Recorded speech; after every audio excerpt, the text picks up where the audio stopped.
Dito po ako ngayon sa Marikina, sa bahay ng aking tatay. So, nakikita niyo po ang itsura ng bahay.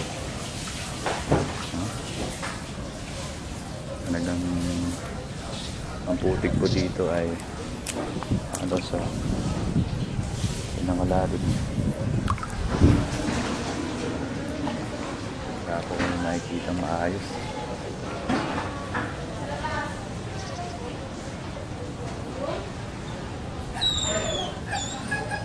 Ang kotse ng aking bayo, nilubo po yan.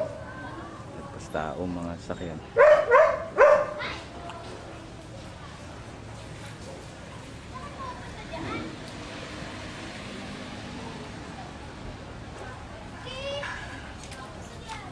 Tayo po ay